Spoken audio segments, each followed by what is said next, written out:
Welcome to an excerpt from Jihad and the West, Black Flag over Babylon by Mark Silinsky, with a foreword by Sebastian Gorka. It was published by Indiana University Press in Bloomington and Indianapolis.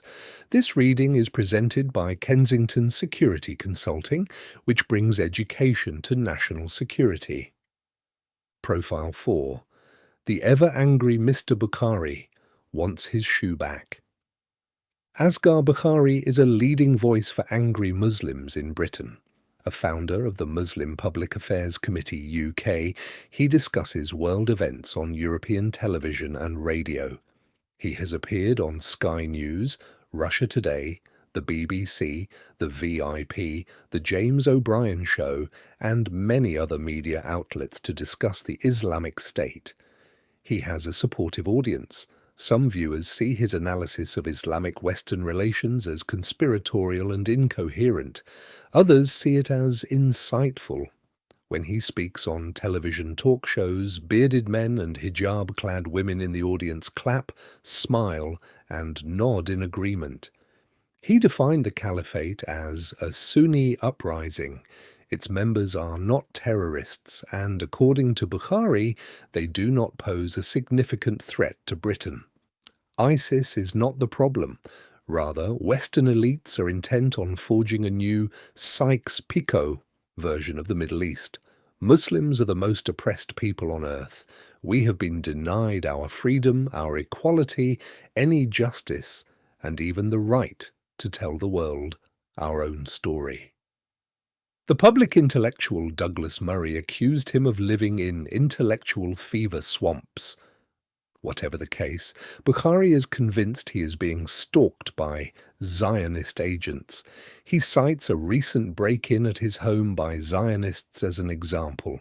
A Jew stole one of his shoes. According to Bukhari, the goal was not financial gain but intimidation. They left one shoe behind to let me know someone had been there. He concedes that this sounds implausible, but adds, "Why are you so shocked that a Zionist would try to intimidate or steal something from me? Man, they stole Palestine, are you crazy?" Some bloggers clowned back. On the blog Israeli Cool, Aussie Dave wrote, "If Zionists harvest organs, will he next claim we stole his brain? Who stole his meds?" Another blogger, Bullfrogger, snickered, "I believe that I have been targeted by Muslim spies. I awoke this morning and my goat and her two favourite outfits are missing." But not everyone is chuckling, and some fear that figures like the snarling Bukhari may portend Britain's future. In 2006, Bukhari bemoaned the failing leadership among British Muslims, whom he described as well-intentioned, but out of touch. They were a crusty old lot. He demanded that Britain's Muslims hand over the reins to a new generation of leaders more in tune with today's young Muslims. A decade later, Bukhari may be part of that new leadership. Summary. Muslims and non-Muslims in the West wrestle to accommodate each other while holding on to their traditions and values. At the same time, a widespread mutual distrust just below society's surface is burbling. Muslims decry Islamophobia in the West, but many Westerners feel besieged by Muslim immigrants. When Sadiq Khan was elected mayor of London, some people tweeted their fear and fatalism under the hashtag London has fallen. By mid-2016, the head of Britain's Equalities and Human Rights Commission, who had popularised the term Islamophobia, regretted ever using this word.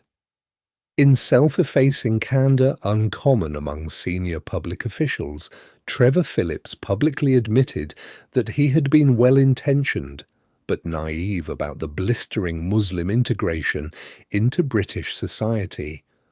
"I thought Muslims would blend into Britain. I should have known better." Other Westerners have gone further, claiming to suffer from Islamanausea, which is queasiness and fatigue at insatiable Muslim demands on democratic values and a growing fatalism that the conquering tide of Islam is now irreversible. They do not want to live in a global village or share in its burdens. Many are fatigued by what they see as empty gestures by preening politicians and of Sharia elbowing itself into common culture and law. One pundit wrote, "Je suis sick of it." This and more is the subject of Chapter 3, to which we invite you to listen.